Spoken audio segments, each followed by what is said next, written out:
Hello there. My name's Mark, aka the Canadian Jedi, and this is episode 91 of Holocron Chronicles.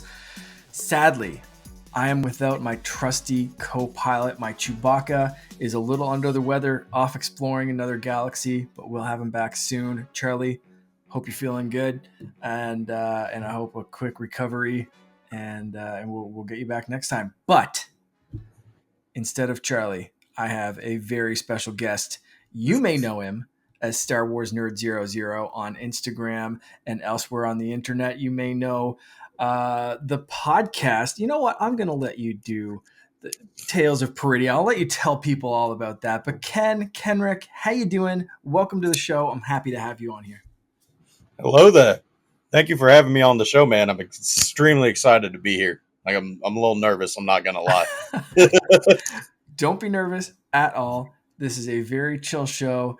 We are going to have a good time. We're going to talk about the Acolyte. We're going to get to know a little bit more about your Star Wars story and all that fun stuff. But before we get into any of that, I have a little bit of housekeeping that Charlie usually takes care of that I'm going to try not to mess up. And that is thanking our Patreon supporters over at patreon.com/secretfriendsunite. You can go there right now for a 7-day free trial and get all of the exclusive content. Support us for ad-free shows, bonus shows, including a show that I just launched that's basically I'm ripping off. If anyone does Apple workouts or has like an Apple Watch or whatever and does those kind of workouts, you'll know the time to walk. You'll listen to like a celebrity go on a walk and tell you interesting stories. I'm ripping that off completely. I'm telling them like nerdy stories, things that, you know, thoughts that I have, reviews, just general thoughts, what's going on, all that kind of stuff as I actually go for a walk. I launched the pilot episode this week. I'm gathering some more information and intel of like what Patreon listeners want to hear. And it's an exclusive show for our Patreon supporters. So again, you can head over to patreon.com/secretfriendsunite and join people like our Friends with Benefits tier, John Sidorf, Phoenix Sisters Cosplay, Brendan Myers, Matthew Keel, and Corian HD, and our amazing BFF tier, Sean, Stella, and Henry Nias. Thank you all for supporting the show. If you can't support on Patreon, we totally understand. We get that. That is perfectly okay. Share the show. Send a YouTube link to a friend or in a group chat or something like that. Say, hey, check this show out. Check this podcast network out. Everything helps. Everything's appreciated. Subscribe to our YouTube channel. Rate, review, all that kind of fun stuff, and just help us get the word out. But we definitely want to thank again our Patreon supporters. Patreon.com/secretfriendsunite, 7-day free trial. Go check it out right now. All right, that's out of the way. Ken, I want to know about you. First off, tell us a little bit about what you do. I already mentioned the podcast. Tell us about like what you do on Instagram and online, and a little bit about your show. So basically, Star Wars Nerd 00 was it. I'll basically call it a ripoff of Star Wars Theory. If anybody out there watches him, he's kind of one of the biggest inspirations I've had to kind of start posting Star Wars content. I wanted to do it for years, but never really kind of had the cojones to do it. Used to kind of be worried about like what people would think, but as I've gotten into posting it, the community has been, well, split, but the people that I've encountered, you all have been fantastic. Like my co-host for Tales from Peridia, which is my podcast. We are going to be filming the Acolyte finale discussion breakdown tomorrow, and we've got a Star Wars ranking video coming soon. But my co-hosts, Darth Christensen 17 and Sean Chamber, I couldn't do it without them. I'm kind of taking a lot on all at once, just kind of gunning it.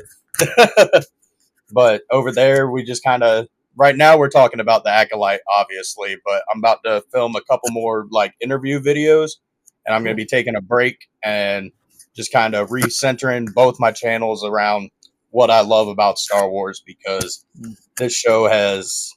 I've got some things to say about this show. All right, gotcha. And we'll say some of them today, I'm sure. But first off, again, I want to get into like how you got into Star Wars, all that kind of stuff. So make sure you go check out Ken's stuff, the podcast, your Instagram channel. Instagram's your main thing. Do you mess around too much on like TikTok or other platforms, or is kind of Instagram like I, the main course for you? I started on TikTok, and their whole music thing. I had multiple videos get muted or taken Right. down, so I've just kind of not really been on there in months. I have Twitter, but I get on there like once every like 4 months. Mhm. But yeah, Instagram's kind of where I just kind of post all my memes and edits and little clips of my show and shout outs to everybody. Yep. All right. Yeah, that's where I know you from the best. So I was like, I can't. I'm really bad for X, not great on threads. Instagram's kind of my jam, and like every once in a while I'll kind of like double post videos and like reels and stuff over on TikTok, but like kind of can't remember who hangs out there all the time. So I always gotta check. Um, so I want to know, how did you get into Star Wars first? Like where did this start for you? So I actually have an entire skit all over my Instagram and YouTube about it. So I'm 24 years old. So I was about 3 or 4. I would went downstairs one day to go bother my grandpa, just to go, bother him, see what he was doing. And when I walked in, he was watching the A New Hope, and it was the scene where Vader and Ben Kenobi were having their lightsaber duel. Ooh, And okay. after that, I was hooked. He showed me the rest of the movies over the weekend, and we got up to Attack of the Clones because that was all there was at that time. Right. And yeah, it was hooked. First Star Wars movie Awesome. I ever saw in theaters was Revenge of the Sith, and yeah. Okay. All right. Good place to start. Yeah, you can't like that's the thing with Star Wars, and that's what always hooked me was lightsabers. Like I love lightsabers. I love like Jedi Sith combat, that kind of stuff. And that's where like Acolyte for me has like shined because we got a ton of lightsaber combat. But for me, like that hooking you is so interesting of like seeing a lightsaber battle and just being like, oh, what is this? That looks kind of like a sword fight, but different. I need more. And I love that like your family just embraced that and was like, here's a weekend full of Star Wars. That's awesome. Yeah, pretty much. Like my grandpa, he loved like anything like sci-fi, Star Trek, Star Wars, Starship Troopers. Like I got all of his DVDs after he died, and I'm slowly working my way through them, and I see why he has enjoyed pretty much all the movies that I've inherited. That's awesome, man. That's good. Sorry that he's passed, but sounds like he left quite the impression. So that's great. Um, what what is your favorite Star Wars? Like either this could be like a movie, show, game, book. Like what is peak Star Wars for you? So easiest answer would obviously be Revenge of the Sith, but I was actually kind of blown away by Solo because I've never seen like the spin-off movies up until recently, and Mm-hmm. Solo took blew my mind, and that it easily took like top 3 on my top Wow. 3 Star Wars list, and All is right. like currently my favorite Star Wars movie. Even though I haven't rewatched it since, I kind of want to like preserve the That the initial enjoyment impression. of it. Yeah. Yeah, that was a weird one for me because when they were making it, I remember so much discourse around it, and like they fired the directors or the directors left or whatever happened there, and they replaced it and they did reshoots and they kind of retooled how the movie was. And at first, it seemed like it was the guys from the Lego Movie making it to more like we're gonna make this a more comedy and have like sketches and like different takes, and then they kind of like change that, and there's all these rumors about actors needing acting lessons and all this kind of stuff, and it was just so much negativity around the movie that I think it's the only Star Wars movie that I've been alive for that I didn't rush out to see in theaters. And once I saw it, I completely agree with you. I loved it. I was so sad that I sat on it for a while, and like it was just like, why did I let what I was hearing influenced me from like not seeing this movie for a while. That was excellent. Like I want more of that. And it sucks that they like the performance of that movie kind of killed it. Like they had plans for other spin-offs. They had plans like, and I'm hoping that we see Lando come back. There's rumors that like they're working on a show or a movie or something with Donald Glover. His brother's writing it, and they're going to kind of work on it together.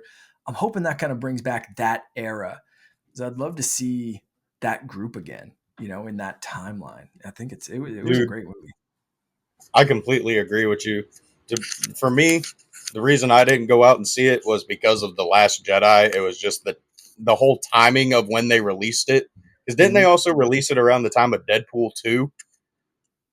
I, I Maybe. think I think they did. It was around some superhero movie, but it Mm. also has to do with the fact that it came out right after The Last Jedi, and that put a bad taste in a lot of people's mouth, Yeah. mine included. It made me actually step away from Star Wars for a little bit, and actually back in 2023, I kind of got back into it because I kept seeing clips of Rebels and Mhm. Clone Wars, so I had never seen any of the animation even though I grew up when it was coming out, I just never got into it. But when I started watching it, I was like, okay, so I'm kicking myself in the butt because why did I skip out on this? Yep. Absolutely. Well, it's good that everything's on like Disney Plus and online now that you can just kind of like binge. And I think there's so many people that have come on the show and be like, I missed Rebels. I missed Clone Wars, and myself included. I missed all of Rebels, a lot of Clone Wars when it was actually airing on TV. And like to catch up now and go through everything and be able to watch certain arcs or like bounce around here and there, and like it's really gotten me more of appreciation for not only the cartoons but like Star Wars in general. Like it just rounds everything out, so it's awesome to be able to do that. Do you have a favorite character in Star Wars? Is that Solo and influenced by the movie, or you have someone else? No, sorry about that. My all time favorite character in all of Star Wars books, comics, movies, TV shows, Anakin Skywalker. Anakin Skywalker is my guy. I've loved him ever since I saw The Phantom Menace. I mean, just the whole story of Anakin, Mhm. it just, a lot of it I can relate to like my personal life, which I won't get into that. But yeah, just Anakin, he's great. But second Mhm. up, like second runner up, I'm not too sure to be honest with you. It'd probably have to be either Soul or Kymir from the Acolyte. I'm not gonna lie. Ooh, all right. Excellent. New picks, but really, really solid picks. Chimera specifically is just for me. It's just like, man, I think one of the strongest cases for me to be like, I kind of see where the Sith are coming from. Like his whole, we've heard the thing like from my standpoint, you're evil. From my standpoint, this is but like actually his explanation of it, his the way he said it in episode 6, the way he broke everything down, it was just like, oh yeah, all right, I kind of see where this is coming from, and I'm I'm understanding the allure of the dark side. I'm getting that. Um, which brings me to my next question: which way do you lean, light side, dark side? I would like to say that I would be on the light side, but I already know because of my attachment issues and just the way like my emotions run absolutely wild. Mm-hmm. If I were to be a Jedi Knight and get a Padawan, and or even say like I'm a Jedi Knight, no Padawan, just see my master die or something like that, I would definitely let out probably the biggest force scream anybody's ever heard in the Star Wars universe. Instantly bleed my crystal and go on a freaking rampage. I get that. I can appreciate the attachment kind of part of that passion. Solid reasoning for the answer. Some people are just like, I don't know, I like the aesthetic. I'm bad, but that's a fair reason. I like that personal reflection reason. Do you have Would red then be your lightsaber color of choice, or do you have another one that you'd start off before it started bleeding? I I kind of go between just the original red, green, and blue. I can't really pick which one I would be, but Sure. considering I would probably focus more on like actual like hand to hand, like sword to sword combat, it'd probably be blue. Just based off Fair. the lore around the crystals. Yep. Yep.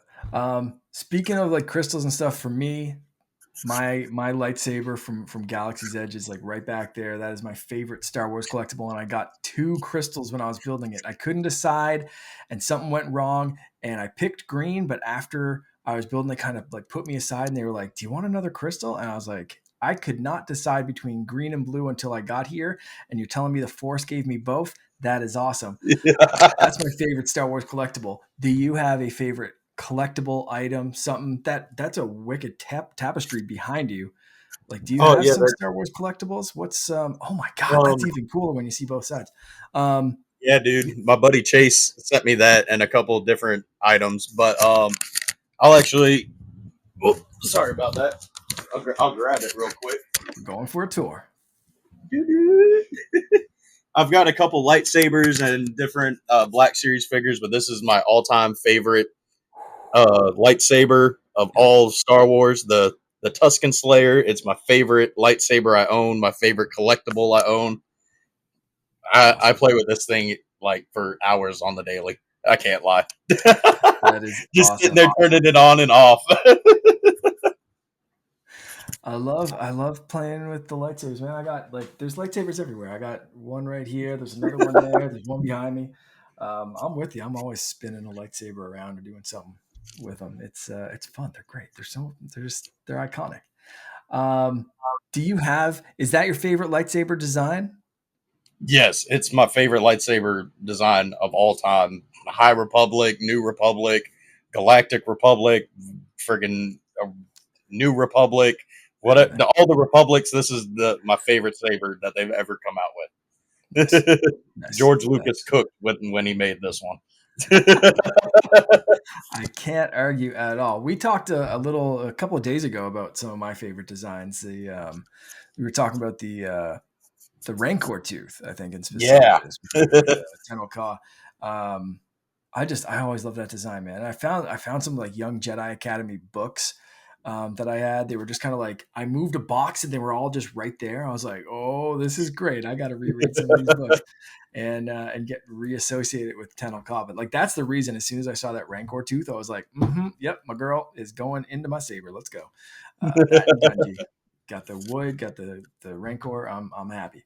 Um, Now, aside from Sith and Jedi, and you can pick one of those factions if you want to, but if you had a day or a weekend or a week or whatever to hang out with a group from Star Wars, who are you picking?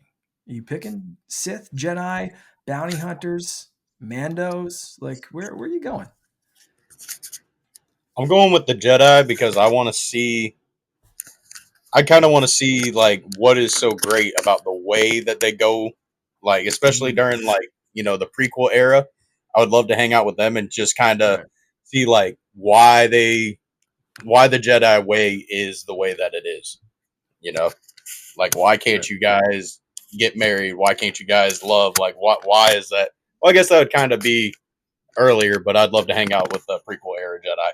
Yeah, and it seems like they fell into interpreting things in a very strict way by the time of that era that you're talking about, that right before the downfall of the Jedi. Like if you go back and you start reading some of the High Republic stuff, earlier stuff, like way like before the Acolyte, stuff that happened before, like in the early books and stuff, like it seems like they're a lot more lenient. And I'm guessing the further back you go, the less kind of strict. Like there's wayfinders, there's people who go out, there's people who get married and become pop stars and do this and do that and just like do what the Force guides them to do.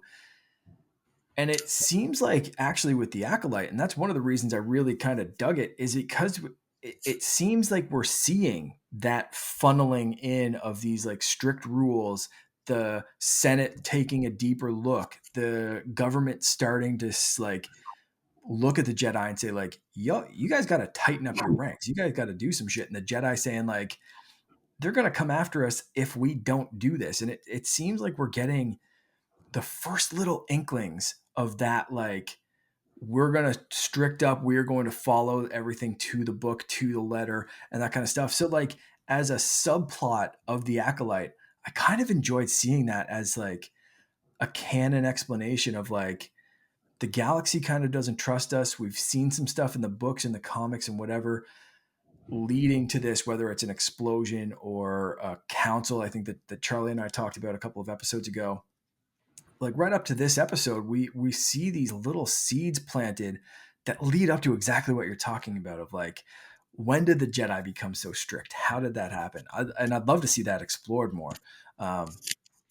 Especially if it's a subplot, because I don't think that's interesting. I think that's like more politics Yeah. of Star, like it's like, oh, cool, let's watch the Senate meetings. Like that's always interesting, right?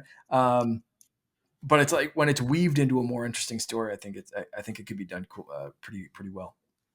And Personally, I think that Yaddle just kind of broke Yoda's heart, or something happened with Mace Windu and an ex girlfriend, and they're like, you know what? No, we're not allowing this no more. Nope, we can't do this. I'm not doing this. just that's it. He had one bad ex, and he was just like, getting married. The Jedi will no more. That was a terrible Yoda impression. My voice is a little like rough. Um, but that, yeah, I love that explanation. And until I see something else in canon, that is my canon now. That Yoda just had a real bad breakup. He couldn't find his Taylor Swift albums, and he just took it out on everyone else. Made it everyone's problem. I love that. That's fantastic. I also love the idea of Yoda trying to fit some headphones on those big ears to try to listen to some Taylor Swift, like breakup songs and stuff. Um, I I need someone to draw that or make that happen somehow. Um, trying to sing like Taylor Swift songs backwards or something. Like I'm trying to like figure that out right now in my head. This is just I'm going down a really weird rabbit hole. Let's continue on with the last question that I usually ask everyone is Star Wars is basically just constant suffering, tragedy wrapped in really cool laser swords and killer ponchos. If you were in the Star Wars universe and were going to die in some hilarious and haphazard way, what would happen to you? So I've actually seen you post this on Instagram, and I've commented it, and I've stuck with this answer, and I always will. My unfortunate luck, I would be sent on a mission to make sure that Jar Jar doesn't mess up something in the Senate, and he goes and he, does a Jar Jar moment or has a Jar Jar moment, and he trips, and he ends up sending me flying right over one of the Senate pods, and that's it for me. Straight down the chute. All right. That's that is a very specific, and you're sticking to the era that you'd want to visit. I like the consistency in all of these answers. That Jar Jar is the so I also love that's one thing and I read, oh man, where was that article posted? I cannot remember where the article was posted today, but I read an article saying like the Acolyte basically gave us Darth Jar Jar with a slightly less ridiculous guy. And I said that like an episode or two ago. But like that's Kymir. That's who we got. He was playing an idiot and he ended up being like the mastermind kind of puppet master, Sith Lord behind everything, but like everyone was just like dismissing him because he was an idiot. And that was the whole crux behind like Darth Jar Jar, right? Was like that's just an See, act. It's the drunken master. that's interesting that you say that. I didn't see that as like, oh, this could be Darth Jar Jar. Like if Jar Jar was cool, I saw it more of like he reminded me of Palpatine. He just that like when he was talking to May, and just dropping the major hints when they were on Kofar. I think that's the Mm-hmm. name of the planet. And he's like just dropping all the hints. It just gave me, hey Anakin, I'm the Sith Mm-hmm. Lord, but I'm not You telling you got to protect straight up. yourself. Yeah. I Yeah. even said it like to myself while watching the episode. I was like, he's got to be the Sith Lord. He's dropping too many hints. He's acting like an idiot. No, he's Yeah. Palpatine. Yeah. And I like that it was kind of that slow, like, you think, and then there were a few lines in that episode that he said something or she said something. It was like, is he the Sith Lord? I really think that's where they're pointing, but I thought it might be like, an old switcheroo kind of thing. Just because the first time you see him, he does play that drunk idiot so well. Like he's in that shop. He's like, here's a potion. I'm going to go get drunk again. Wake me up when it's over. Okay, cool. Like that kind of, like he played that so well. And then you start to see that sneakiness and you're like, oh, this dude is playing Palpatine chess. And then, like it turned out that way, but like it did have me going for a second. So I kind of like that. Well, thank you for answering all those. I think we got a better sense of where you came from in your Star Wars journey. And that's awesome. I love hearing those answers. And Darth Jar, I think that's the first time Jar Jar's ever killed someone. And I'm going with the Darth Jar Jar. He's taking you out. That's a hit. That's not an accident. Um, because he knows that you're just one bad day away from going dark side, and he's like, Misa can't have competition. Shoot, he That's might know that I might be getting onto him for being the actual Sith Lord. that's it. That's it. This is a hit conspiracy. We're unraveling this mystery. Acolyte season 2, Darth Jar Jar. You heard it here first. That is what's happening. Speaking of the Acolyte, let's get in. That's the main. I don't think there's any Star Wars news. Did I miss anything? I don't think there's been like really anything. I think we're waiting for D23 in like what 2-3 weeks. I don't really keep up with like D23 or any of the other kind of things. I know Star Wars Celebrations coming up, but I also don't really keep up with that. I'm sorry. What? I kind of Yeah, had I a don't like. I mind don't think fart there's right any there. What news or anything, so I think we can just jump right into the show. I've Yeah, been waiting for a Skeleton Crew trailer or something like that.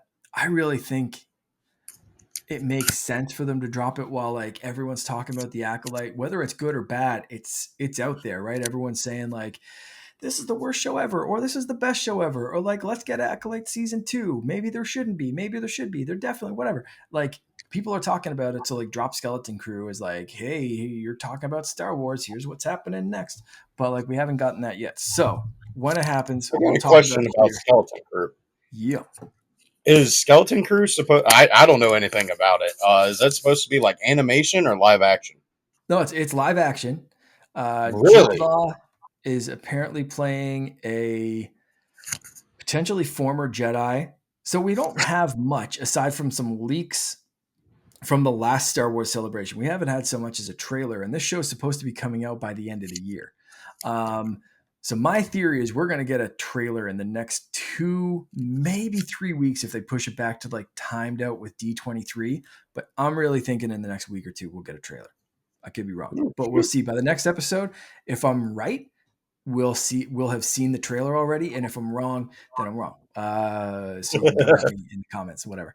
But so it is live action. It's a more family friendly one. It's definitely not the same level as like the Acolyte. They're saying comparing it to something like the Goonies in space. It follows a bunch of kids who kind of they're playing around, they're doing something they shouldn't, and they get onto a freighter and they get shot out basically in the outer rim or something like that.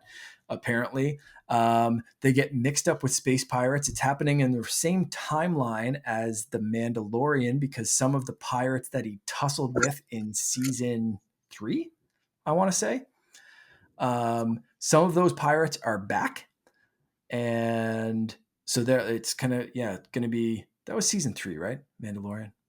He fought like Pizza the I don't Hut, remember. yeah, whatever it was. Um, the swamp thing looking dude. Anyway, so that pirate crew seems to be back, or at least some of them that he fought there. Um, and yeah, they kind of seem to tussle with these kids, and Jude Law kind of has to try to get the kids back to their families and all that kind of stuff. So it seems like this big kind of family focused Amblin Entertainment style influenced like family kind of thing. And something I read today said like they want it to be rewatchable and fun for families, just like the Goonies. I watched the Goonies like 1,000 times when I was growing up. So if they can hit that level of like magic, like ET, Stranger Things with a little less scariness kind of thing, like I think that kind of vibe could be really, really cool to introduce into Star Wars. So until we get a trailer, right now we've got a Lego set leak. I think that's like the most information we have, um, which is crazy. But yeah, so that's what we know. So we'll let you guys know when we know more, and we'll be talking about it on the show. But until then, let's jump in to episode 7 and 8, the finale of the Acolyte. We've talked about this again. We were talking in some DMs today uh, about our breakdowns with this. So I think the easiest way to do this is I'll read the breakdown of episode 7. We'll share a little bit. I have like a question to ask about that. We can share some thoughts on episode 7. And then I think we'll probably end up spending more of the conversation on episode 8, but we'll kind of see how that goes. But I think sometimes we lump the episodes up when we're breaking down these shows, but I think these two kind of deserve their own spotlights. You feeling good about that? Yeah, man. Cool. All right. All right. So episode 7, Choice, directed by Kogonada, written by Charmaine de Grotte and Jen Richards and Jasmine Flournoy, released on July 9th, 2024, 16 years before all of these events happen. The 4 Jedi discover the Coven while investigating a potential vergence in the Force on Brendok, which could create life. Interesting. The Jedi Council decides that the twins are too old and should be left with the Coven, despite Osha's wish to become a Jedi, and Sol's wish to train her. Coral stokes May's anger over Osha's decision, leading to May accidentally starting the big fire. So we saw a lot of this already happen in was that episode 3, 4, whatever it was, the other flashback episode. So Yeah, episode 3. this is basically part B to that episode's part A. So we're seeing the other side of the coin. For anyone that I'm reading this and they're like, that happened, Another certain point of view. exactly from a certain point of view. Also, I don't think I need to say it at this point, but if this is anyone's first time listening, we're going full spoilers in this. So if you haven't watched these episodes, pause this right now, come back if you want to hear our thoughts. But until you watch these episodes, if you don't want spoilers, thanks for listening. We'll see you next time. Yeah, what are you doing here? Yeah. Go watch the episodes. Okay, I'll get back to it. The result for the twins' M count, which shows their force sensitivity, indicates that they were artificially created with a single consciousness split into 2 bodies, which is interesting. Torben, eager to return to Coruscant, sees this as proof of the vergence and rushes to retrieve the girls. Sol follows, and the pair confront the Coven before Kelnaka and Indara arrive. Sol kills Anastasia when she attempts to use her power. The witches possess Kelnaka and use him to attack Torben and Sol until Indara overpowers them. Sol is unable to save both May and Osha from the burning fortress and chooses to save Osha because he's established that for some reason he has a connection with her instead of May. As they return to Coruscant, Indara decides to blame the incident on May's fire and not tell the council about Sol's actions so he can train Osha as his Padawan, brushing this entire thing under the rug. All right. Like I said before, this is another flashback episode. We kind of knew we were going to get this because of how the season has been progressing. We got the first flashback episode, and like you very well stated, it was from a certain point of view, and we had to get this other point of view. They hid so much the first time that we saw this episode, and they didn't explain enough. Like, how could that little fire cause all of this death and destruction and all of this stuff that happened? How did this person get there? How did this person interpret that as this? So I thought this episode explained a lot of that. I don't know if we needed them both broken up and expounded as much as they were. Did this have to be 2 separate episodes? Could it be one episode? A common complaint about this entire show is the episodes are too short. So I think if this was like a long episode with like part A and part B, or maybe there was some like modern day time stuff in this, continuing on a story, but then having some of these things as flashbacks over a few episodes. I don't know. for me, I feel like there may have been a better way to tell this part of the story because it kind of tanked where the current time story was going for me. But I liked it. So I'm conflicted over this one. So do you think they paced it right? Kendi, do you think that this episode was justified? Both of these flashbacks were justified. Do you think they paced it right? Um, do you think that it was justified as a certain point of view and that they timed it out right? Or was there another way to do it? Personally, I think they should have done episodes 3 and 7 as the first, like the first two episode drop. Right. Give us the backstory, and then have the rest of the series be the essentially what we got. Right. Uh, it was a little jarring, kind of going from present time to back to a different point of view. But it was nice to see like the Jedi's perspective of like what was going on, and Yeah. it was cool, like the whole Indara thing at the end. I think that was personally, I think that's like the first instance of them like, hey, we got to sweep this shit under the rug. Like we're getting a little too sloppy. Yeah. But personally, the show's pacing and just kind of back and forthiness. Personally, like I have said in one of my videos, what in the Kylo Ren is going on with some of these characters? It is just a lot of back and forth. I think they could have just done a lot better with everything in the show. Mm. Yeah. Like I said, I appreciate the both sides of this coin. I appreciate the from a certain point of view because everyone at one point thought they were doing the right thing. Like may have been a bit selfish, but like Soul really thought that he was protecting these girls and wanted to protect both of them and made a decision that he felt more of a connection with Osha, that she wanted to be trained where May didn't. If he has to choose one, it's going to be the one that he has a connection with. It's going to be the one that wants to be a Jedi, that wants to come with him. And he made that split second decision. Like it sucked. And you understand like that grief of not wanting to tell her and wanting to hide things and like that kind of thing. But like at the same time, like you said, it's one of those instances of the Jedi sweeping something under the rug, keeping those secrets. Um, and it's, but you really see it from like, every side. And I do appreciate that they're doing that with this show because the show is supposed to kind of make you guess or make you second guess. And I think it did such a good idea or such a good job of that, like planting the idea of the Jedi are the bad guys.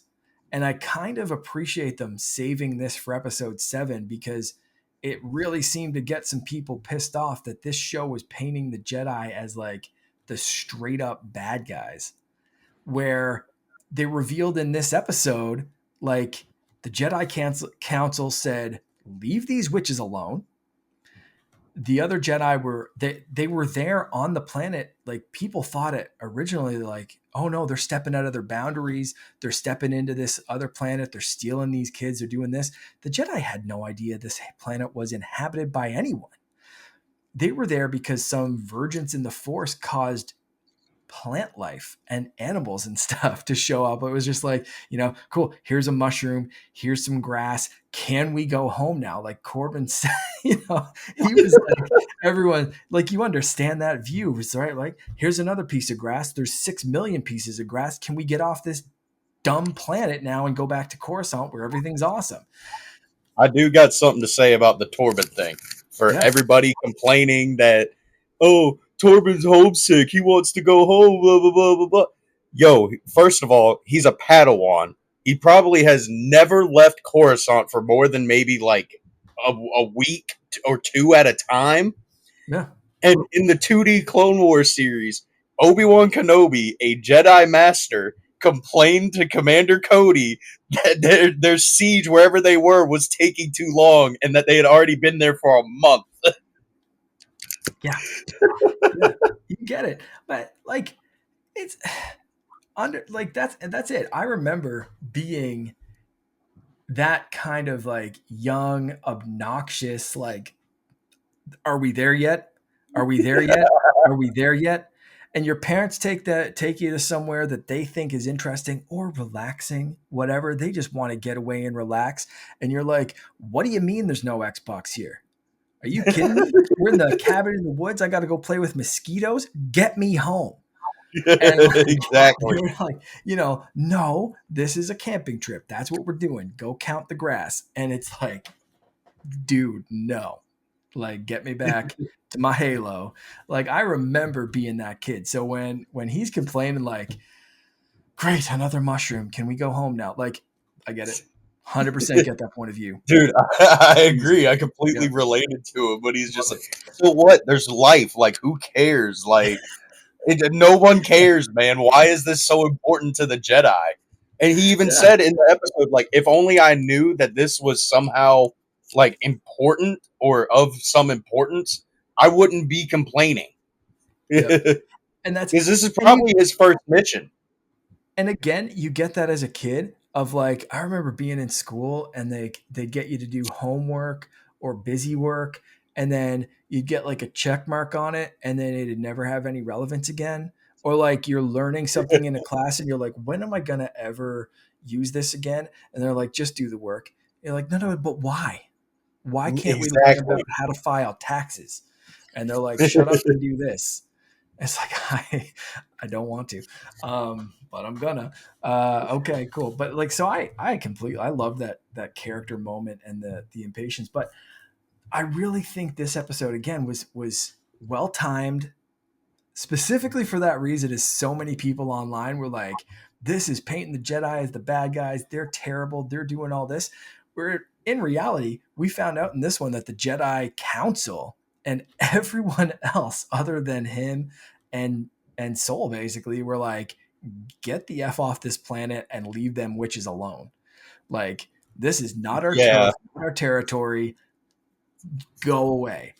The whole Like, breaking and entering thing, that yeah, doesn't sit well with me because I don't think that any Jedi would ever do that except unless they're trying to, like say there's civilians being held hostage and there's a freaking bomb inside. That's the only way I can see them breaking and entering into any place, not just to, oh, I got a connection with this random girl that I had no idea existed until 20 minutes ago. That just doesn't sit right with me. I get it.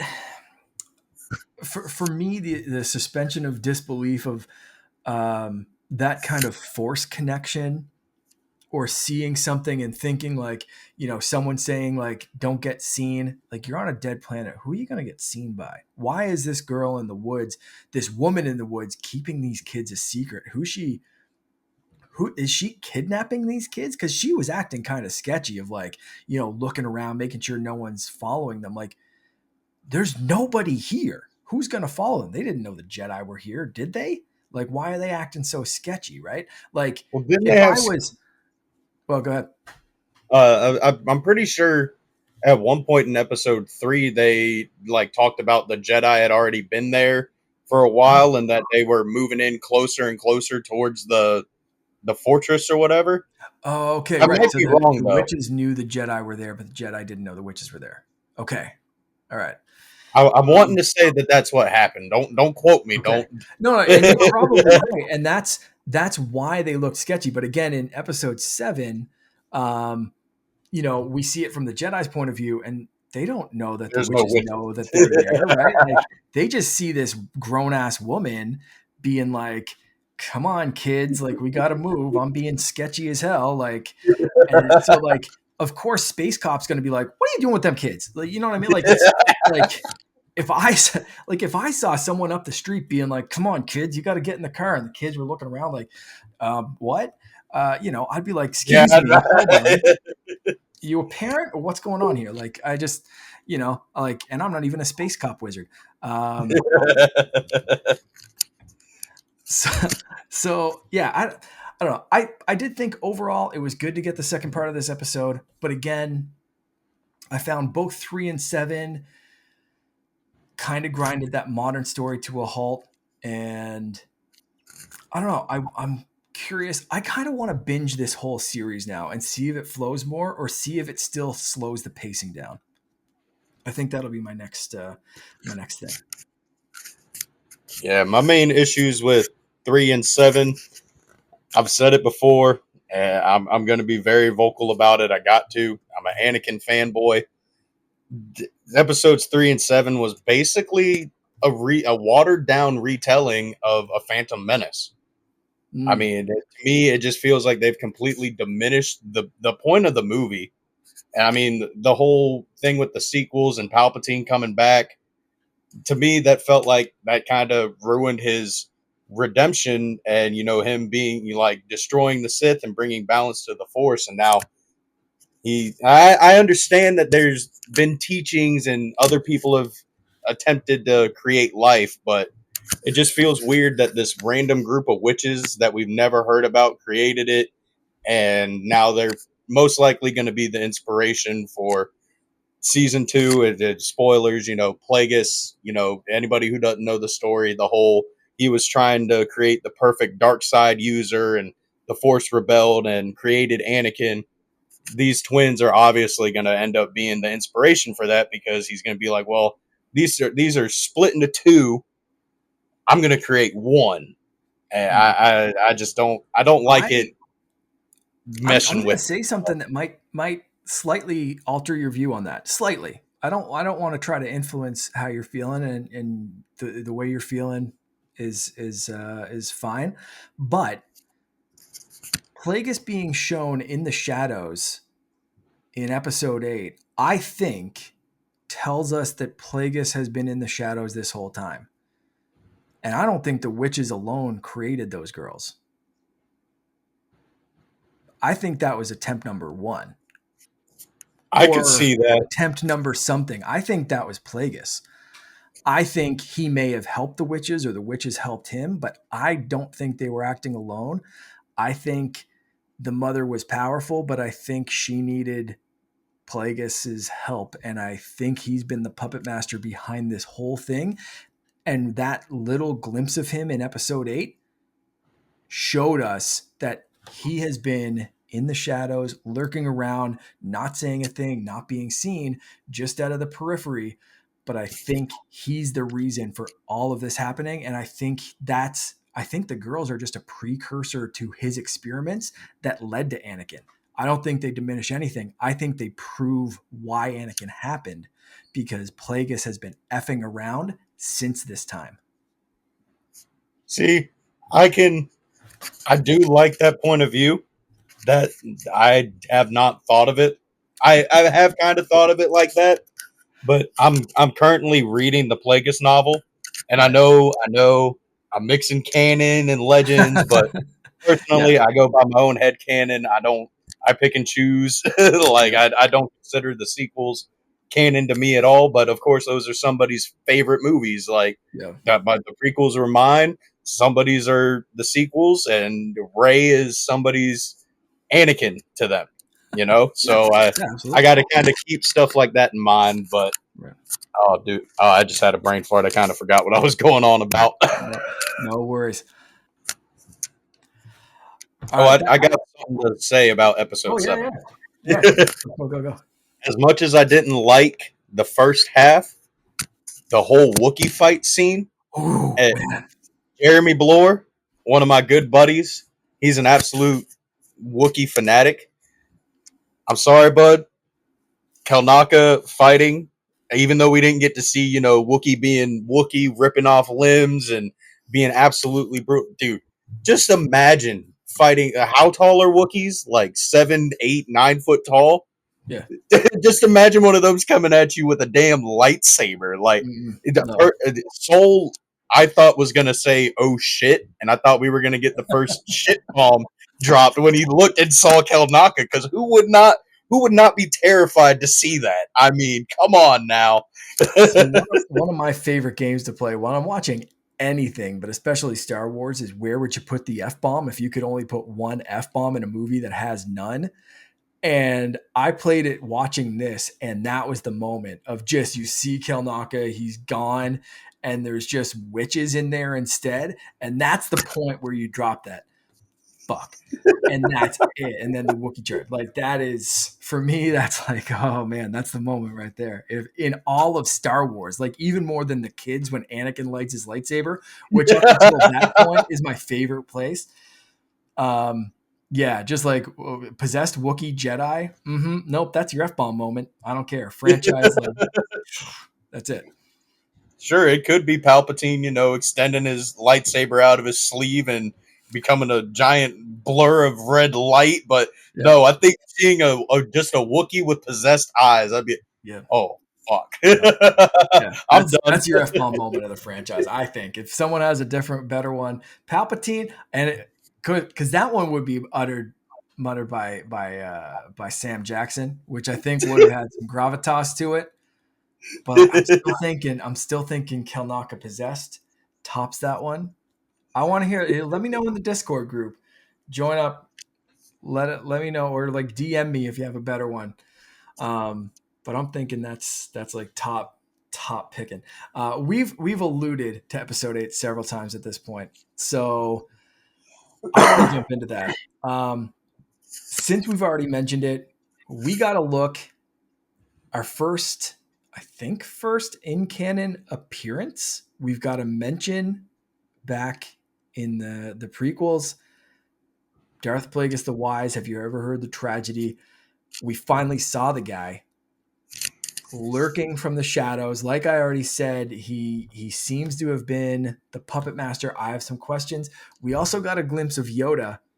What did you think of these last two cameos in this last episode? Do you think they were right to be cameos, or do you think building this whole series around existing characters in like live action canon? I know we saw like Vernestra and all that kind of whatever.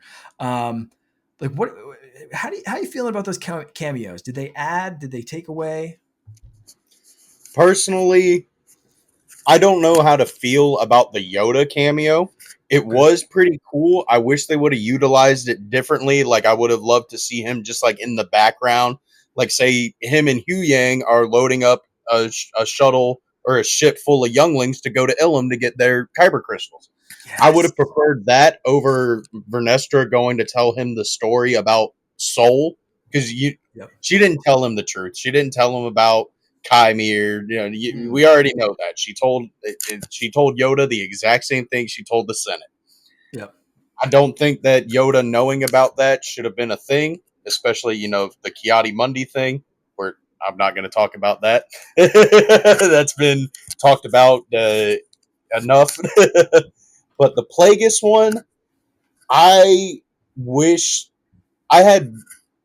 I would have been fine with it if they would have concluded this series as like this is done, one and done. Like I don't want a Mm, season 2 of this show, to be honest with anybody. Like I really just don't want to see it unless they consult with James. I forget the last name of the author of the Plagueis novel because I'm reading that and I would love to see that kind of just like page for page be thrown up onto the screen. right. But I would have loved for it to be for like the ending have Plagueis be a cameo and it be like him telling this as a story to Palpatine. You Right. know, I didn't really like him kind of being like Herbert from Family Guy, just like, oh hey guys, how you doing? Yeah, I see what you're getting at for sure. I think a little bit more of a meteor role for Plagueis, and I am wondering if that's where they're going with season 2, if there is a season 2. Um, Now, I will post my reaction. Well, I've been trying to post my reaction to episode 8, but the YouTube gods and Disney gods do not like me for some odd reason. Everybody else I know is posting the exact same video, but when I go to do it, it gets blocked in every country. But when I saw Plagueis, like I kept watching the thing, but I kept pausing the video and I just kept talking about like, there's no way what that's Plagueis? No, no, no, man. Why would they wait till the last episode to show me a half a second shot of a poorly lit Plagueis? Like, come on, mhm. man, show me this man in action. Show me this man taking down Chimere at some point. Like, come on.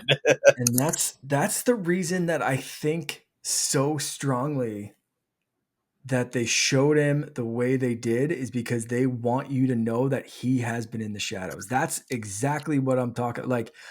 Yeah, I kind of wish that there was a little bit more to his cameo, or like we got some strong confirmation that what I'm thinking is true, or like you said, like him interacting, because there's questions, and I've like, is Plagueis the master at this point, or is he the apprentice? Like, is he Chimere's apprentice? And if that's the case, are Osha and May pawns for Plagueis's and resulting like Chimere's research, or are they really apprentices?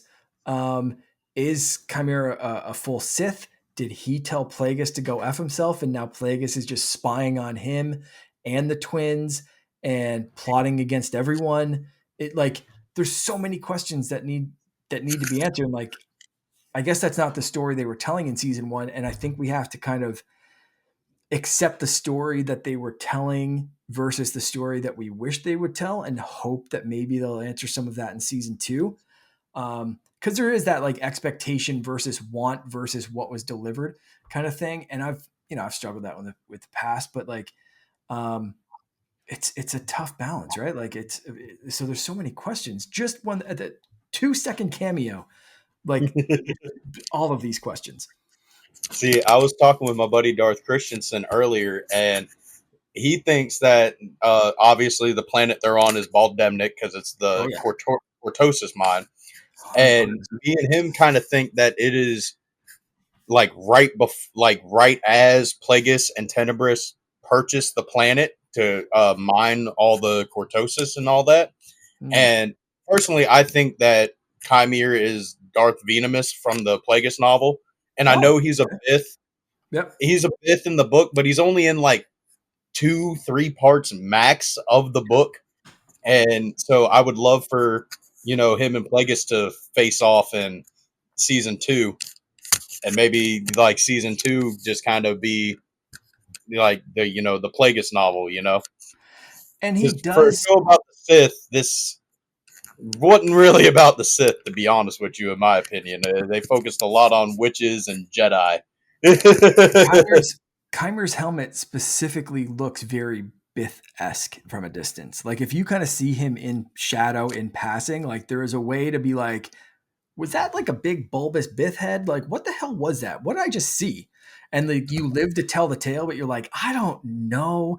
It was kind of cloaked. He was fast. I think it was a Bith. Like there's a way to explain the legends in canon and change some shit. Like you could even really do that with Tenebris. But I like I like the way you're going, because like a brief mention I think is a little easier to accept a legend's change of like a species kind of thing to than someone who's been more focused on. So I would also like to see if maybe Plagueis is hunting down one of the 7 Sith imposters that are going around that could potentially ruin the whole grand plan of everything, and maybe yeah, that's what Chimere is, and yeah. And maybe at this he's point, we going don't after him, know. and he's like, "All right, well, I finally tracked you down. You're on my planet, which I own. You're trespassing on my property, motherfucker. Like, Yeah, we gotta get rid of you." yeah.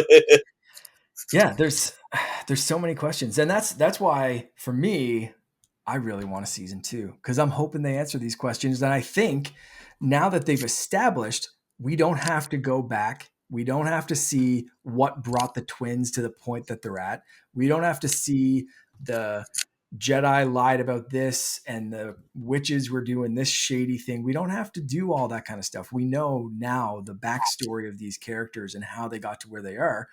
And I think a season two can just jump right into another mystery and start unraveling Plagueis, Chimere, Vernestra, what the council's up to, a little bit of that, like how did they go from the High Republic to the prequels era Jedi? Like, I think season two of this show could just hit the ground running and do like absolute just crazy stuff and answer a lot of those questions that we're wanting.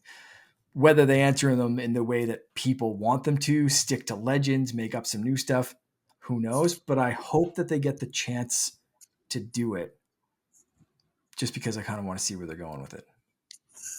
See, I said I don't want a season 2. If they come out with a season 2, am I going to watch it? Of course. Am I going to cover it like I did this one? Probably not. I'll probably cover like something really cool, like if it is a Plagueis centered season, it'd be great. But like I said, this season they said that there was what, multiple Sith in this show. We saw Chimere, which could potentially be a pretender. We saw a shot of Plagueis, and May bled a kyber crystal. Like, what makes a Sith now? Do you just have to own a red kyber crystal? Is it the Well, rule of two? Is it yeah, the that's power of that's it. many? Like, is it?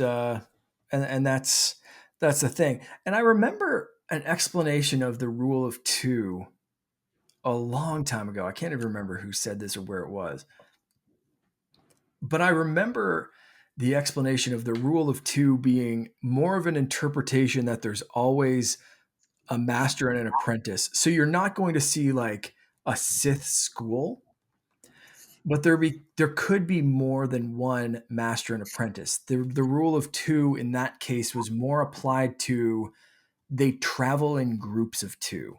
And those two don't get along with the other two or the other two or the other two.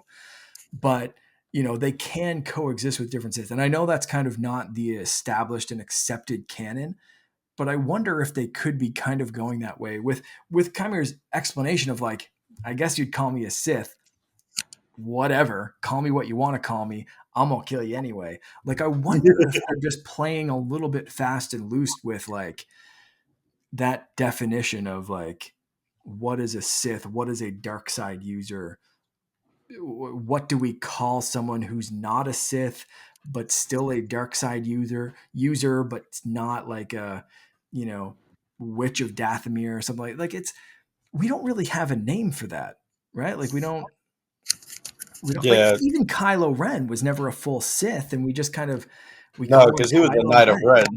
right? Like he's a Knight of Ren, and they kind of had their own little thing.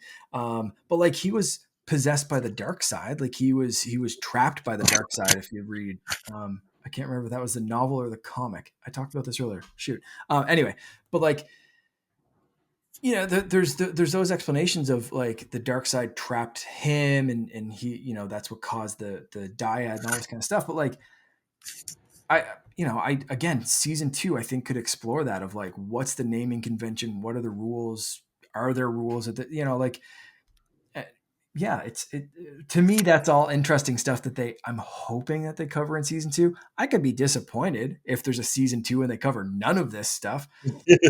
I could also be pleasantly surprised. I don't know until I see it, right?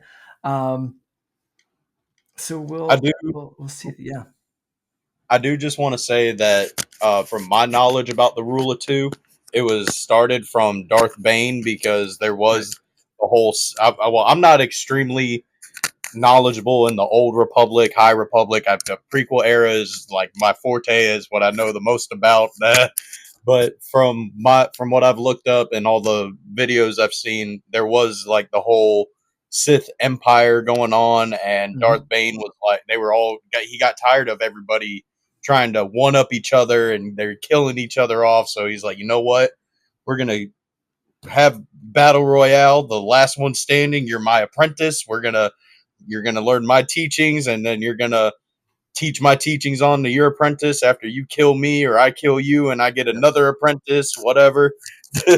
Yep. So it's And that is pretty much the established canon. Like where the rule of two came from, kind of thing. But again, yeah, I because think we Yoda could. first mentioned it in the Phantom Menace, talking to Yeah, Mace Windu. yeah. But he only said always two there are, no more, no less. That again could be interpreted as okay, who did we kill? And I think they say that who did we kill? The master of the apprentice, right? Yep, Again, you could interpret that from a certain point of view that they know that these bitches travel in twos. They travel in a pack of two. they found one pack. Could there be, again, could there be other packs? But they just always travel in two. You see them in pairs, like they just pair off and they go do their Sithy business. But there's like 100 pairs of Sith out there, and they all hate Yeah, each like other and they don't get along. Savage and Maul in Clone Wars.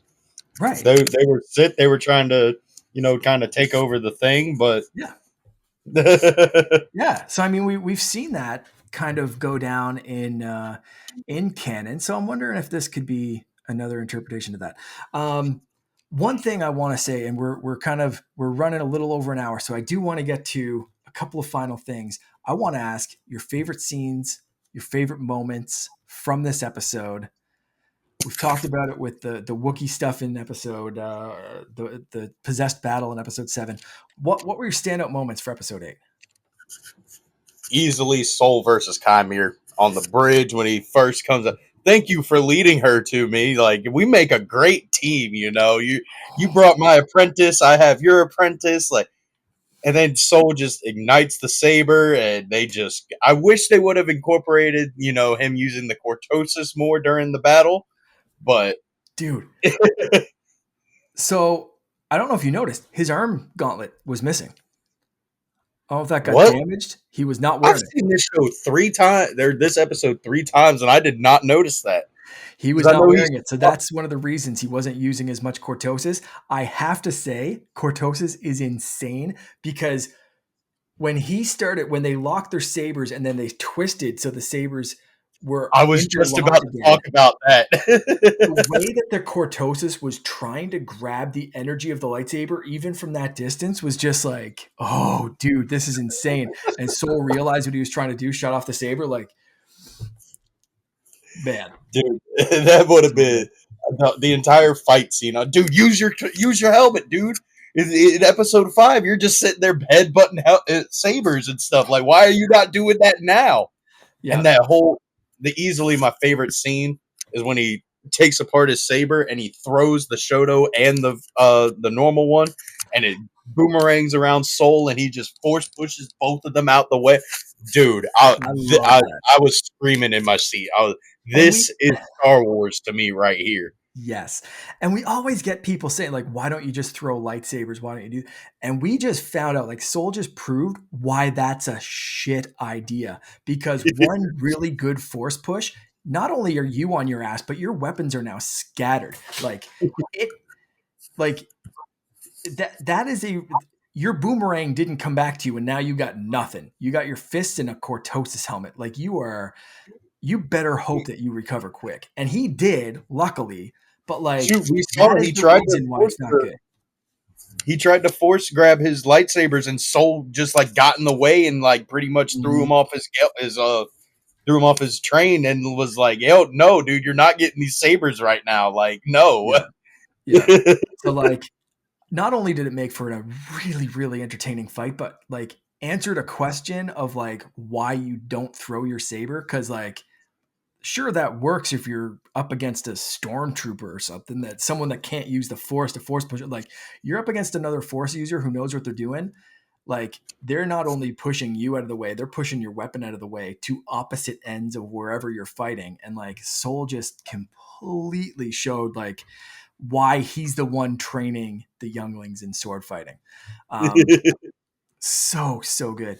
Um, that fight scene, yeah, I completely agree. All That was the saber so combat in good. this show was the best saber combat Disney has produced. Oh, It's no Nick easy. Gillard level, but Yeah. I gotta say, episode 8, they did. It felt more like the prequel era of fighting Oh, than episode 5, yeah. because just the sheer speed of Soul and Chimere at the beginning of the fight, I was like, "Yo, that is the stuff I've been looking for in this show." Like, come Yeah. on, Disney! Like, you can when you hit, you hit. Keep the momentum going, please. Yeah, man. Yeah. The fight scenes, yeah, have been spectacular overall. But you're right. Like this one was master versus master kind of level. Like in the forest, I think Kamier was just he caught them so off guard and made short work of them because no one was prepared. Soul was prepared for this one. He was mentally and physically ready to go toe to toe with this guy. He didn't care if he was a Sith or a drunk or whatever. It was just like, I know what you did and you're getting it. So everybody talked about how like episode 5 was the Duel of the Fates level style of fighting. Mm. I think that was this episode. Oh, yeah. With the 100%. it reminded me of Obi-Wan after he just witnessed freaking Qui-Gon Jinn die right in front of him. Like Yeah. Soul was going ham. Not only with the saber, but their hand-to-hand combat, the switching between them, Yeah. freaking amazing. But Yeah. I don't like the hand-to-hand combat between Osha and May in the episode. That it No, was just awful. whatever. Yeah, absolutely. So you can't talk about this fight scene without talking, again, full spoilers, Soul's death. We finally got the promise from the first episode, I think, or the second, or whatever it was, of you need to kill a Jedi without a weapon. That line was Yeah. to May, but Osha finally pulled it off, becoming the true pupil. We finally got a force choke. That was the power she needed to unlock. I've heard some people say, like, how did she do that? You know, or how did she catch Soul off guard with that? And I think that's pretty easily explained by Soul loved her, trusted her, didn't expect. Who expects a force choke? No Jedi knows that. That is I a thought pure Ymir did it, to rage be honest moment. Yeah, yeah. with That's a pure rage moment that you see she is at that point 100% consumed by the dark side. And we get, correct me if I'm wrong, but like one of the first instances, and like absolutely the first live action instance of a kyber crystal literally being bled in front of our eyes. We got a glimpse of that in Star Wars Jedi Survivor, the video game, but I think this is the first live action. See, as cool as it was to see that, I personally don't think that May had enough of the rage, pain, sorrow, emotion that would be needed to completely bleed a kyber crystal. I feel like something would have gone wrong, or at the very least, she would have been thrown into a force vision like Vader was in the comics. That's kind of the only instance I have. But I'm not gonna lie, I kind of had a Star Wars theory moment because I'm writing a Star Wars fan fiction and I have a character bleeding a kyber crystal after she kind of finds out some nasty dark secrets about Mr. Luke Skywalker, and it goes wrong because she gets conflicted and is shown visions of like Darth Revan going to the dark side and being brought back, and Anakin turning to the dark side and being brought back, and she gets like a, it's not really like a full blown red crystal. It's not like orange. It's kind of like a weird mixture of blue and red because she's so conflicted. Hmm. So I just didn't think that she had enough of the rage, from, like, yeah, she just found out that Soul was the reason why her mother died and why everything happened. But it just, I don't know, it felt like just kind of rushed for bleeding of the crystal. Hmm. But it was cool when she ignited it and it was changing from blue to red. That was almost exactly how I envisioned my character's Saber doing it. So Hmm. it was really awesome to see Yeah. that. And for me, like, yeah, you could have done that breakaway kind of like you said, that force vision moment. And who's to say that it didn't happen? You know what I mean? Like a force vision, does that happen in real time? Does that happen in kind of like a paused? Um, I'll reference like in an Infinity War or Endgame kind of moment of like, like in the time it took, to snap, Thanos got dragged out to that soul reality, saw that whole thing, had the, full blown conversation with like Kid Gamora in his mind or in that vision. That whole thing happens. That's stretched out in real time. Avengers versus Thanos, that happens in a snap. So like Or that could like have Peter happened. Parker said, the Soul World. Oh, it felt like 5 minutes, Mhm. but in reality, it was 5 years. Right. Oh yeah, So yeah. So like there it could could have yeah, actually happened while the lightsaber was rattling. yeah, yeah. So they could have got that, and they just didn't do it in the show. So there's still, I think, like the possibility of that happen. I loved how they visualized it though, like you said, just seeing it go into the crystal and then seeing it like literally burn itself up the blade. I don't know if you Dude, noticed that, like that was so cool. it was on fire. Like, oh man, that was so good. Um, I loved it. I think that might have been my favorite moment of this episode. Like literally seeing that happen. Like the fight was great, but like that being the payoff of that much rage inside her, of realizing her whole life was a lie, and that built up rage, angst of being like my sister, like everyone that she knew, all of that came rushing back and went straight into that crystal. Shit, I just love that. Again, like to me, paints the dark side in such a realistic and understandable view rather than just like we're the bad guys because we're the bad guys. Ha ha. So man, yeah, I loved that. Final question, I guess, and I think you're kind of middle ground. You might be negative. I don't know. What did you think of this show overall? Now that it's done, you said you don't want a season two unless certain criteria are kind of met. But how do you feel about season one? Season one overall, I enjoyed 2.5 episodes. So it's like it's a 2.5 out of 10 for me, just for that fact alone. I don't. There was just so much wasted potential for this season, to be honest with you. Like it's also because I'm a I got a problem with I kind of listen to leaks or my own visualization of like what I want to happen versus like what they've already been in develop for 4 years. Right. So it's kind of just like disheartening when it's like, oh, I built up such a high expectation and really I like 2 episodes, man. Mm, I would love for season two to be better if they get a season two. And as much as I don't want a season two, I I don't ever go into a project hoping that it's terrible.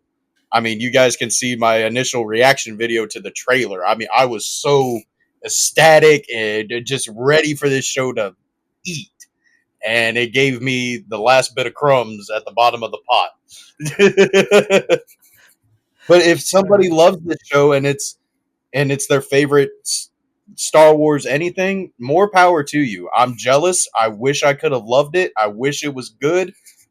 Is this something that I would introduce somebody to Star Wars with? No, I'm going to show them the original trilogy first and then the prequels and then, when we got to learn the English right there.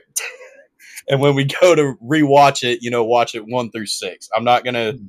introduce them with this. I'm just going to start with either the Phantom Menace or A New Hope. I mean, that's a valid view, and I have to appreciate knowing all that you came on this show to talk about this show, and kept it civil because I think hating this show you could have just come on and we had a construct. I think we had a constructive chat, which is why I thought you were a little bit more positive on this show.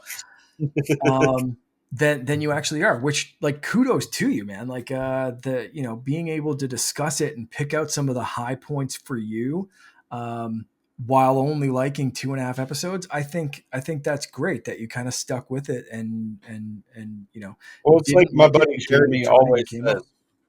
there's going to be something to actually love about every piece of Star Wars media, whether it's small or big.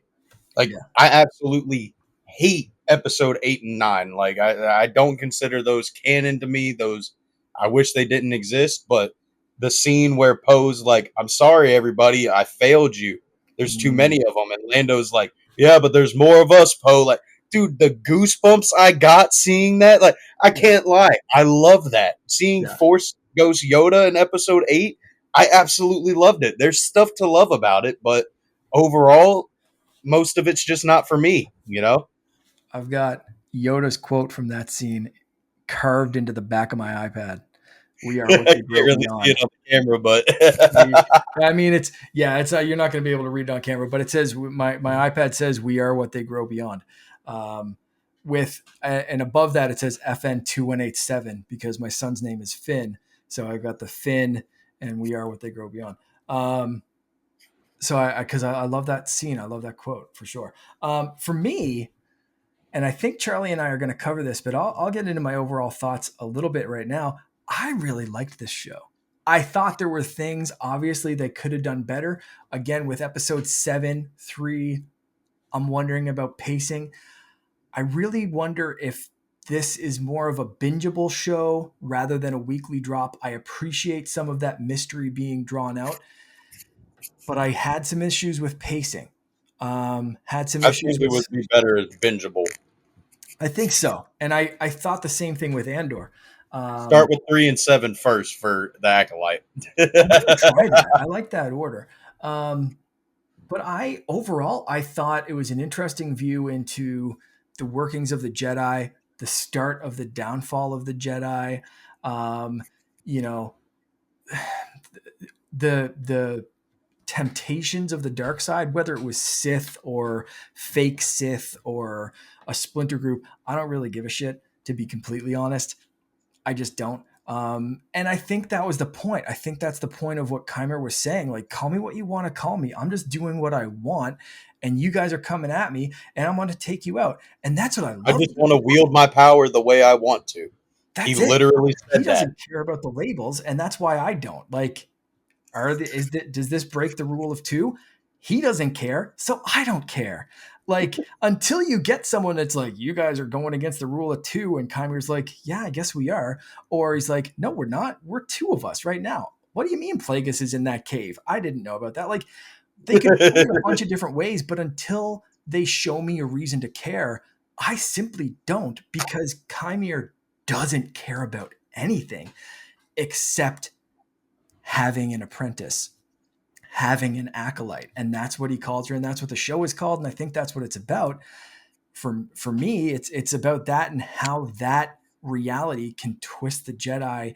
And you get to see a bunch of stuff from two different points of view or from many different points of view. And I think making you doubt exactly what But the Senate guy was hearing or saying was, you're unchecked superheroes. What are we going to do when one of you goes rogue? And we saw that obviously with Anakin. We saw who's going to stop you. We saw that with Luke. So there were those allusions even to the original, the original 6 movies, which I thought were great little one-liner kind of things. But for me, I just like, this show was great. It's not my top Star Wars. It's not my top Star Wars show, movie, whatever. But like, I appreciated the hell out of it. And I think I've watched movies before. I said this before. I've watched movies or shows before where I had really specific expectations in my head about what I wanted it to be, what I hoped it would be, whatever. And my first watch through, it was like, well, that didn't match any single thing that I wanted it to be. But then once I kind of knew what happened and I could watch that thing again, knowing everything that happened, then I could kind of watch it for like what it was and get rid of my expectations. And that I find usually just takes time. And I'm really wondering if this is just going to take time for some people. Again, if you hate it and it's the worst thing in Star Wars for you, cool, that's fine. But I think that there's going to be a certain subsection of those people that are like, this isn't for me, that are going to watch it in like 6 months or 6 years and be like, oh shit, yeah, they were onto something. This like planted some seeds for like stuff that's going to happen later, or like fleshes out some stuff that already happened. So yeah, for me, I liked it. I want to know what people think. So make sure you join the Secret Friends Unite Discord. The links are in the show notes. I think we're going to end it there. So I really do want just to want thank. to say Oh one yeah, thing before one more you thing. Yeah. do the ending. It just like what you said about like how we had a civil discussion. This just proves that the fandom can get along. Everybody, I mean, you enjoyed the show. I'm jealous that you enjoyed the show. I absolutely, I don't like it. I mean, I hope maybe in like whenever season 2 comes out, I can go back and rewatch season 1 after watching season 2, and maybe it'll move up on my tier list. But until then, it's not as bad as Andor to me because you know that I like 2.5 episodes, and I'm 8 episodes in to Andor, and I've liked absolutely nothing about it so far. But this Oh, mercy. isn't that video. Yeah. Yeah. I mean, like you said, it shows that you can just have a discussion about it. And that's what we do. Ken, this was a great discussion. Thank you so much for joining me. This was a Dude, fun thank you time. for having me. Let people know once again where they can follow you. You guys can follow me on YouTube at Star Wars Nerd 00, Tales from Peridia. Instagram is at Tales from Peridia, just all one word, and then my main Instagram is at star.nerd. Or star dot Wars. wars dot nerd 00. It's Links are confusing down in the remembering. description. Don't worry about remembering all of that. Just click the links. It'll bring you right to where you need to go. Thanks, man. This was a fun time. I appreciate you coming on and sharing your thoughts. Again, let us know what you think. Follow us on Discord. Follow Secret Friends Unite at Secret Friends Unite on Instagram, Threads. Follow secretfriendsunite.com. If I'm forgetting anything, all the links are in there. So anyway, whatever I forget, Charlie usually does that. He will say, sharing is caring, keep on trucking. I usually say, may the force be with you. Rex, play us out. And that's where we're going to end because I'm not going to sing like Charlie does. So Rex, play us out, bud.